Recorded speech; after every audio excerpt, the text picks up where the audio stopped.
नमस्कार, express news Bharat देख रहे हैं आप। मैं हूं आपके साथ सुरभि और अब वक्त हो चुका है बड़ी खबर पर अपडेट का। देखिए, इस वक्त की बड़ी खबर है HMPV वायरस को लेकर, यानी ह्यूमन मोटान्यूमो वायरस। जी हाँ, ये वायरस चीन से, जिस तरह से चीन में वहां कहर बरपाया हुआ है, इसका सीधा असर अब भारत में भी देखने को मिल रहा है।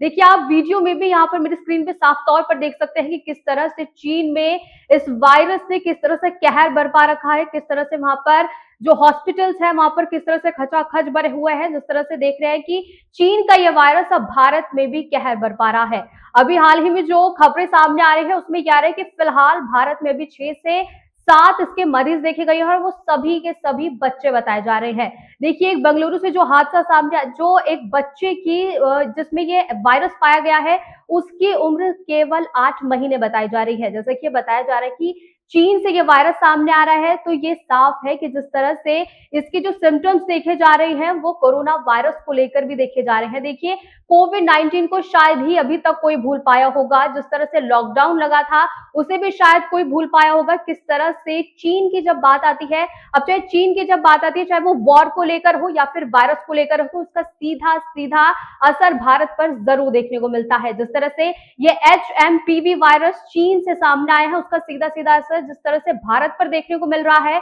जिस तरह से कोविड-19 में जब ये कोरोना वायरस आया था, तब चीन का भी इसमें जिस तरह से सामने आ रहा था, उसी तरह ये HMPV वायरस भी इसी तरह से भारत में भी कहर बरपा रहा है। इसको लेकर एडवाइजरी जारी की जा चुकी है। महाराष्ट्र में एडवाइजरी जारी की जा चुकी है, बेंगलुरु में भी, और इसी तरह से इस पर वहां पर स्वास्थ्य विभाग ने हालांकि ये साफ कर दिया है कि ये नॉर्मल वायरस है। इसकी पुष्टि उन्होंने ये की है कि ये नॉर्मल वायरस है और ये हो सकता है। पर लेकिन जिस तरह से खबरें सामने आ रही कि एक मात्र 8 महीने के बच्चे को HMP वायरस से वो संक्रमित पाया गया है और इसमें जितने भी केसेस सामने आए हैं वो सभी बच्चे सम्मिलित है।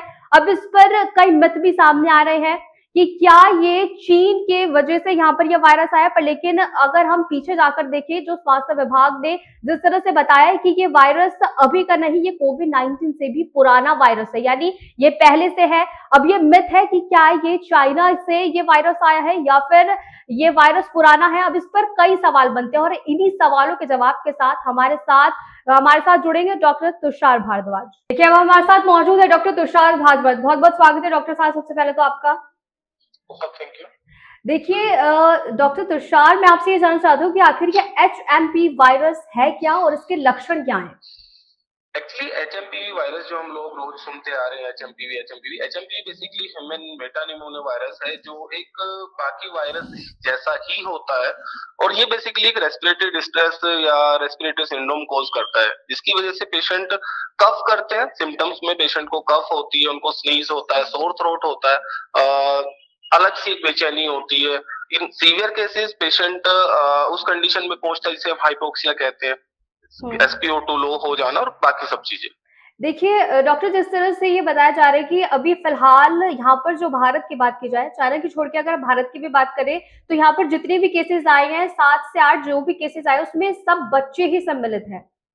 मतलब कि ये जो वायरस है ये बच्चों को ज्यादा इफेक्ट कर रहा है, इसका मतलब। देखो, वायरस का ना कि खाली हम इसकी HMPV की बात कर रहे हैं, बाकी जितने भी वायरसेस हैं, वायरस का बैक्टीरिया से बिल्कुल अलग होता है। वायरस को हमारी बॉडी खुद ट्रीट करती है, तो बॉडी की जो सेल्फ इम्यूनिटी है वो बेटर होना ज्यादा जरूरी है। बच्चों में और जो ओल्ड एज पेशेंट्स हैं उनमें इम्यूनिटी उतना अच्छा नहीं होता, उनका इम्यूनिटी थोड़ा वीक होता है, तो ये ज्यादा इफेक्ट करता है इस एज ग्रुप पे, patient below the 10 and above 60। Okay. देखिए, जिस तरह से HMP वायरस आ रहा है, इसको कोविड से जोड़ के देखा जा रहा है। लोगों में काफी डर बैठ गया है इस तरह से, जैसे कि चाइना से जैसे खबरें आ रही हैं, हम वीडियो लगातार देख रहे हैं वहां पर किस तरह से इस वायरस ने कहर बरपा रखा है। तो जिस तरह से भारत में ये केसेस आ रहे हैं, लोग डर चुके हैं, क्या ये कोविड की वापसी होने वाली है? जहां तक मुझे लगता है ऐसा नहीं है। वायरस की इंटेंसिटी होती है, पेशेंट की इम्यूनिटी, बहुत सारे फैक्टर्स होते हैं जो इतने बड़े क्राइसिस, इतने बड़े पेंडेमिक को मौका देते हैं आने का, जैसे कोविड हुआ था। उसके लिए खाली वायरस का आना बड़ी बात नहीं है। वायरसेस बहुत सारे हैं इंडिया में, अभी भी इतने सारे वायरस हैं, तो क्या वो सारे इतना बड़ा पेंडेमिक लेके आ रहे हैं? ऐसा नहीं है। तो ये वायरस भी ऐसा ही है, हमें जरूरत है खुद को बचाने की, बचने की। बिल्कुल। हमने उतना नहीं पहुंचना है, और कुछ हद तक देखें तो ये उतना सीवियर नहीं होगा जितना हम लोग सोच रहे हैं। ये बाकी वायरस जैसे ही होगा और हमारी बॉडी सेल्फ हील करेगी, इम्यूनिटी अच्छी होगी तो ये रिकवर हो जाएगा। मतलब सीधे तौर पर अगर बात की जाए तो इसका मतलब ये है कि मतलब इम्यूनिटी जिसकी लो होगी है कहीं न कहीं उस पे ज़्यादा इफ़ेक्ट करेगा ये जो ये वायरस है। ये हाँ, ये बिल्कुल ऐसा बिल्कुल है। ओके। देखिए, जिस तरह से हम देख रहे हैं कि जैसे कि मैंने आपको शुरू में बताया कि ये जितने भी केसेज़ आए हैं वो बच्चों में हुए हैं। एक केस आया बेंगलुरु से जिसमें एक 8 महीने का बच्चा वो उसकी बताया जा रहा है कि वो 8 महीने का बच्चा है और उसको एचएमपी वायरस हुआ है। देखो, हम लोगों ने इसको कहाँ से सुना था कि चाइना में चाइना बोर्न ये वायरस है, और उसके बाद ये इंडिया में कम्युनिकेट हुआ है, पर ऐसा नहीं है। जिन पेशेंट की आप बात कर रहे हैं बेंगलुरु से, जो पेशेंट है उनकी कोई ट्रैवल हिस्ट्री नहीं है, उनकी फैमिली की कोई ट्रैवल हिस्ट्री नहीं है, तो वो तो ट्रैवल नहीं किया। इट बिल्कुल। डजंट मीन कि ये कम्युनिकेट हो रहा है या ये ऐसे इतना फास्ट ये कम्युनिकेट हो रहा है। ये बस एक वायरस है जो कुछ केसेस में वाटर बोर्न या बहुत सारी ऐसी प्रोजेक्टाइल्स होती है जिनमें प्रोड्यूस हो सकता है। हुँ। तो हम उतना डरने की जरूरत नहीं है जितना हम लोग इसे सीरियस ले रहे हैं, और ये अगर माइल्ड फेज में है तो ये 5 से 6 दिन में रिकवर हो जाता है, और अगर ये सीवियर फेज में होगा तो it will took all around 14 to 20 days. Okay. देखिए, जिस तरह से जैसे कि आपने बताया जैसे कि अभी मैंने बताया कि किस तरह से वो 9 महीने का एक बच्चा था, उसको वो हुआ। बिल्कुल ये बात बिल्कुल सही कही कि उसका कोई ऐसा ट्रैवल उसने कहीं नहीं किया, तो ये कैसे कनेक्ट हो गया? तो इसका मतलब ये साफ है कि इसका मतलब ये नहीं कि एचएमपी वायरस कोविड जैसा ही है, फैलेगा या फिर हम किसी से हाथ मिलाएँ या बोलें तो उस वजह से मतलब इसका ये साफ हो चुका है। ये जो नहीं, मिथ ऐसा सामने आ रहे ऐसा थे। नहीं ऐसा नहीं है कि हाथ मिलाने से या किसी के साथ बैठने से या जूठा खाना खाने से ये नहीं बढ़ेगा या नहीं कम्युनिकेट होगा, नहीं हुँ, फैलेगा। ऐसा नहीं है, ये होगा। बाकी वायरसेस की तरह जैसे हमने बाकी सारे वायरस देखे हैं, निमोनिया ऑल्सो एक वायरस है। निमोनिया हम लोग बच्चों में कॉमन है, निमोनिया होता है, वो भी वायरस है, वो हुँ, बैक्टीरिया नहीं है। तो ये भी उसके जैसा ही वायरस है। तो अगर एक बच्चे को है तो उससे दूसरे को कम्युनिकेट हो सकता है। हुँ। जैसे आप बेंगलुरु वाले पेशेंट की बात करें, तो अगर वहां पे उनकी फैमिली वालों को चाहिए कि अगर उनके बच्चे को है तो एटलीस्ट वो खुद बचे और उस पूरी सोसाइटी को बचाए कम से कम। बिल्कुल। देखिए, जिस तरह से ये एचएमवी वायरस जिस तरह से इसकी खबरें लगातार जैसे सामने आ रही है, इसके केसेज़ हो रहे हैं, जैसे कि ये बोला जा रहा है कि मास्क लगाइए या फिर जैसे कि लोगों ने वैक्सीन्स लगाई हुई हैं, उसके बावजूद भी जैसे कि ये सबसे बड़ा सवाल उठ रहा है कि वैक्सीन्स लगाई हुई हैं लोगों ने, फिर उसके बाद अगर एज ग्रुप की ज़्यादा लोगों की बात की जाए, किसी बुजुर्ग को हो रहा है एचएमवी वायरस, तो फिर वो क्या उसके क्या सिम्पटम्स है? अगर बुजुर्ग को भी हो रहा है, कोई ओल्ड एज पेशेंट्स हैं उनको ऐसा होता है, तो सबसे पहले तो मोस्ट ऑफ द केसेस ऐसे होते हैं और वो रिकवर हो जाते हैं, और वो लोग इवन टेस्ट भी नहीं कराते, इन्वेस्टिगेट भी नहीं कराते हैं। हुँ, ठीक। जहाँ लोग ऐसे हैं कि नहीं, हाँ इन्वेस्टिगेट होता है प्रॉपर, तो चीजें निकलती है सामने से, और उन लोगों की इम्यूनिटी वीक होती है कहीं ना कहीं, तो ये सिंपल फॉर्मल एक कफ को कोल्ड और सोर थ्रोट की तरह आता है, एंड फीवर साथ में एसोसिएट होता है इन सिम्टम्स के साथ में, और ये रिकवर हो जाता है। ओके। तो डॉक्टर तुषार एचएमपीवी का स्पेसिफिक कोई ट्रीटमेंट क्या है? मतलब कि इसका ट्रीटमेंट तो है, ऐसा नहीं है कि इसका ट्रीटमेंट नहीं है? नहीं, हुँ, बहुत हद तक एचएमपीवी का ट्रीटमेंट नहीं है, क्योंकि इतने सारे बैक्टीरिया फिर भी सिलेक्टेड होते हैं, कुछ ही बैक्टीरियाज होते हैं, पर वायरसेस इतने हैं कि अनलिमिटेड, और हर वायरस के अगेंस्ट जो ट्रीटमेंट होते हैं उन्हें हम वैक्सीन कहते हैं। हुँ। और वैक्सीन स्पेसिफिक बनानी होती है, वो अभी तक नहीं हमारे पास है।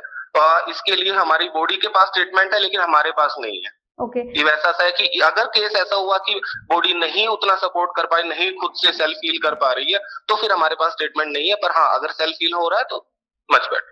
ओके। देखिए जिस तरह से जैसे कि आपके क्लिनिक में आपके पास ऐसे कई ऐसे केसेस आते होंगे नॉर्मली सर्दियों का मौसम है या अमूमन है कि बच्चों को डेफिनेटली। नॉर्मली सर्दी, जुकाम, बुखार ये तो नॉर्मल है हो गई सर्दी है तो पर आपको कैसे मतलब इसमें कैसे आप इसको डील कर पाएँगे कि ये एचएमपी वायरस का कोई सिम्पटम्स है या फिर नॉर्मल कोई वायरल हुआ है बच्चे को? देखिए सुजीत, जैसे आप मेरे से सुनना चाहती हैं कि कोई मैं एक ऐसा स्पेसिफिक डिफरेंशिएशन मैं बता दूं कि ये हुँ, स्पेसिफिक डिफरेंशिएशन इन सिम्टम्स में है कि हाँ, अब पेशेंट को एचएमपीवी हो सकता है या है। हुँ, ऐसा कह देना बहुत मुश्किल है, क्योंकि सारे सिम्टम्स ही बिल्कुल नॉर्मल वायरल फीवर्स या जो वायरल डिजीज होती है उनके जैसा है, जैसे नॉर्मल में कफ कोल्ड होता है। हाँ, अगर पेशेंट नहीं 10 दिन तक या 14 दिन तक पेशेंट नहीं रिकवर कर पा रहा है खुद को, तब हम इन्वेस्टिगेट कराते हैं, तब हम बहुत कुछ सारा सोचते हैं, तब वो क्लियर होता है। तो 14 दिन से पहले पेशेंट को 3 दिन 4 दिन के लिए फीवर आ रहा है, खुद से ठीक हो जा रहा है, हमने कुछ बहुत ज्यादा नहीं किया, फीवर की दवाई दे दी और वो ठीक हो गया, हुँ। तो नहीं उतने की जरूरत होती हमने कराने की। तो ऐसा कोई स्पेसिफिक डिफरेंशिएशन नहीं कहा जा सकता कि हाँ अगर ये हो गया तो एचएमपीवी है। ओके। देखिए, अगर मैं आपसे ये पूछूँ कि एचएमपीवी का कोई एक ऐसा मतलब अलग से रिस्क ग्रुप क्या है? मतलब कि अगर ये बात की जाए कि ये एक इतने औसत के बच्चे को हो सकता है, छोटे बच्चे को होगा या फिर किसी बुजुर्ग को हो सकता है या फिर इसका कोई ऐसा एज ग्रुप कोई सामने आया है? देखो एज ग्रुप मैंने जैसे पहले अभी बताया था एज ग्रुप बेसिकली यही है कि patient below the 10 and above 60। पर हुँ, हाँ कुछ एक पेशेंट जो ऐसे देखे जाते हैं जिनमें ये चीजें थोड़ी सीरियस होती हैं और ये इसको आईसीयू तक लेके जाती हैं पेशेंट को। वो होता है रेस्पिरेटरी डिस्ट्रेस, पेशेंट को सांस पूरी ना आना, उसकी ऑक्सीजन पूरी ना होना और साइनोसिस जैसी चीजें जैसे नाखून के नीले होना। हुँ। ठीक, अगर ऐसा कुछ होता है तो हाँ, हमें उस तरफ सोचना होता है, पर अगर उतना नहीं है तो चीज़ें ठीक की जा सकती हैं और वो होती हैं। ओके। बहुत-बहुत शुक्रिया डॉक्टर तुषार आपका तमाम जानकारी के लिए। देखिए, जैसा कि आपने देखा कि कई इसको लेकर हमारे जो कई मिथ थे, उन्हें क्लियर किया डॉक्टर तुषार भारद्वाज ने। देखिए, जैसा कि मैंने आपको शुरू में बताया था कि जिस तरह से भारत में इसके केसेज़ आ रहे हैं, 7 से 8 जो केसेज़ आए हैं, वो सभी बच्चों को ज़्यादा इफ़ेक्ट किया गया है। जैसा कि मैंने बताया कि बेंगलुरु में जो एक केस आया था, वो मात्र 8 महीने का बच्चा था और उसमें एचएमपी वायरस का संक्रमण पाया गया है। जैसे कि ये साफ हो चुका है कि चाइना में इसको लेकर अलर्ट ज़्यादा है, वहाँ पर जो केसेस की संख्या है वो ज्यादा वहां पर कई मात्रा में ज्यादा सामने आ रही है। देखिए, इसको ये भी देखा जा रहा है कि इस कोविड से इसको जोड़कर देखा जा रहा है, जिस तरह से मास्क को लोग वापस मास्क की एंट्री हो चुकी है, लोग अपने सैनिटाइजर रख रहे हैं, अपनी सुरक्षा को अपने ही साथ लेकर चल रहे हैं कि मास्क ले जा रहे हैं और सैनिटाइजर ले जा रहे हैं। जैसे कि लोग इस तरह से डर रहे हैं कि एचएमपी वायरस भी क्या कोविड-19 की तरह ही भारत में दोबारा दस्तक दे सकता है। ऐसे कई इस पर मिथ सामने थे, पर लेकिन डॉक्टर तुषार ने हमारे जैसे कि वो साफ कर दिया है कि ये मात्र कोई मौसमी बीमारी भी हो सकती है, पर लेकिन इसके अलग-अलग फैक्टर्स है। इसकी अभी तक कोई ऐसी वैक्सीन या फिर कोई अभी ऐसा कुछ सामने नहीं आया, पर फिर भी अपनी सुरक्षा अपने हाथ में है। इस पर जो भी अपडेट होगा हम आप तक पहुंचाते रहेंगे। तब तक के लिए आप बने रहिए एक्सप्रेस न्यूज़ भारत पर।